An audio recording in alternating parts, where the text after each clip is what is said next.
Hey guys, welcome back to Jurassic Collectibles. So today we're taking a look at this. It's the Pteranodon versus Helicopter set. Now this is a really exciting set because it actually represents an idea that was developed originally for the Lost World, but was eventually dropped, but has been cleverly sneaked in by Colin Trevorrow into the story of Jurassic World. Now unfortunately this set does come with a tiny minifigure which I'm calling Oompa Loompas. It's repulsive, revolting and wrong. So without further ado, let's take a closer look at the packaging. Up in the left hand corner you can see we've got the Jurassic World logo there, and then across the top we've got the usual red and blue branding going on. Up in the top right corner we've got the T-Rex in his rightful place, good to see him back. Then down in the corner here we've got a rundown of the gimmick on the helicopter. So it can fire a missile, but not only that, it hits a patch on the Pteranodon and exposes a wound. Really cool. And then over here we just got Pteranodon versus Helicopter. On the bottom here we've just got to look out for the other set which we have reviewed, link is in the description down below, and that's the Indominus Rex versus the Gyrosphere. On the back we got a beautiful picture of the Pteranodon here screaming his head off, and then we've got the helicopter there just firing its missile. That is a properly oversized gun. You can see the Jurassic World logo up here. It says chomping jaws for the Pteranodon, firing missile for the helicopter. Up here it says Pteranodon versus Helicopter, and I hope this isn't a line of dialogue from the film. It says that bird on the horizon is getting awfully big. Wait, that was the last transmission from the pilot. It's also how we found out the Pteranodon had escaped.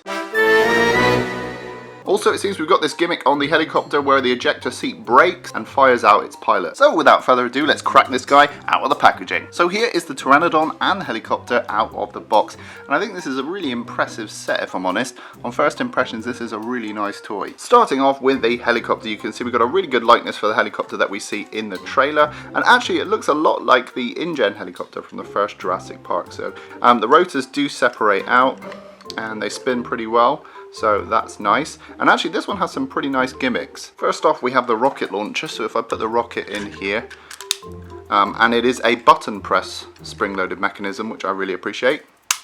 You can see it fires pretty well. And then also we've got the cockpit release mechanism. Now if you press down on the rotors here, you'll see that the cockpit comes open, which is actually really cool, because when it gets attacked by the dinosaur you can have the whole fuselage break open like that. Now is this an indication of something that's going to happen in the film? I hope so. Now you can see I've put the little pilot in there. Now if you fling it with some force, he's actually quite tight in there, but if you fling it, the little guy comes out as well, so that's pretty cool. Here's a quick closer look at the helicopter. You can see the Jurassic World logo on the side there. There's actually some really nice detailing. I'm kind of tempted to modify one of these into the old InGen helicopter. I think all the panel lines and stuff would bring out a lot of detail, and you can see this giant gun is the only thing that's distracting from the look of the original helicopter, but I don't know, maybe I can find a way to modify that.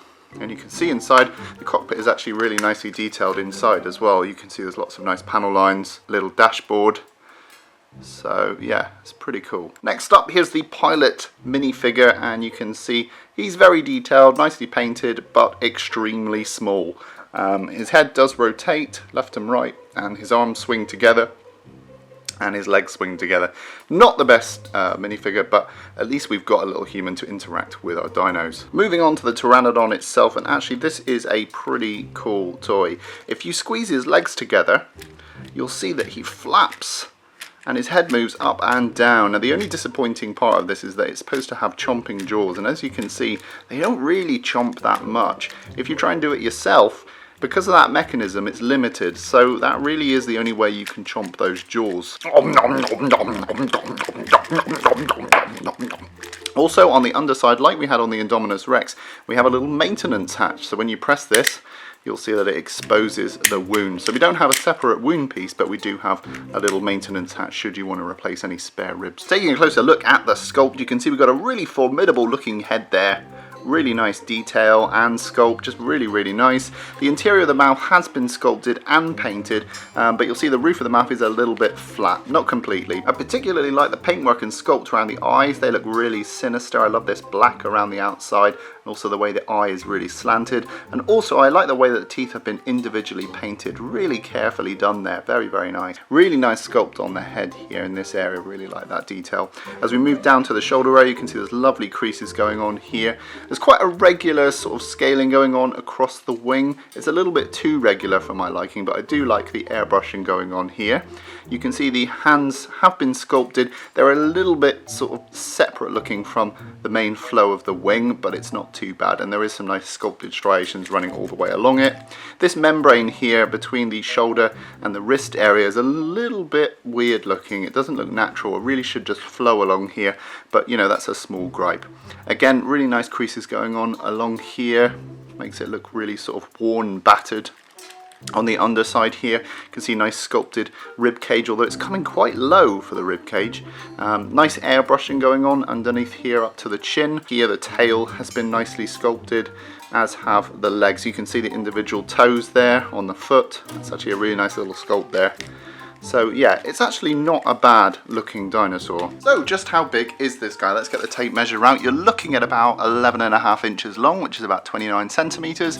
And in terms of tail to the head, you're looking at about 7 inches, which is about 18 centimeters long. In terms of the helicopter, you're looking at about 8 inches long, which is about 21 centimeters, and in terms of its height, you're looking at about 3.5 inches, about 8-9 centimeters. Okay, scale comparison time. Let's bring in the Velociraptor Blue from the same line. Again, we have reviewed this one. Link is in the description. You can see that the Pteranodon is a little bit wider than it in terms of length. But obviously it's not as tall as this guy. And here's the Pteranodon next to the Indominus Rex from the Indominus Rex versus Gyrosphere set. Again, link is in the description if you want to see the review of this guy. But you can see the Pteranodon is about the same length actually, but not nearly as tall. Next, let's bring in the small Tyrannosaurus Rex. Again, if you want to see the review for this guy, link is in the description. You can see that he's absolutely tiny next to this Pteranodon. Lastly, let's bring in Off-Color Alan for a scale comparison. You can see that the Pteranodon comes to just up to about his chest height, which I actually think is pretty good next to this figure. Thanks, Alan. There he goes. He's leaving the review table. So there we have it, guys. That was today's look at the Pteranodon with helicopter set. I think this is a really cool little set. There's loads of gimmicks on both the dinosaur and the helicopter. It's a shame obviously that the minifigure is Oompa Loompa size, but you know, it seems to be happening with all of the Jurassic World lines, so it's not something I can change. If you haven't already, check out our other reviews for the Jurassic World toy line. Links are in the description, and check out our big unboxing. And then what I want you to do is, if you've got this far, is to leave a comment down below stating which dinosaur you'd like to see reviewed next. Okay guys, in the meantime, rate, comment and subscribe, and I'll see you in the next video.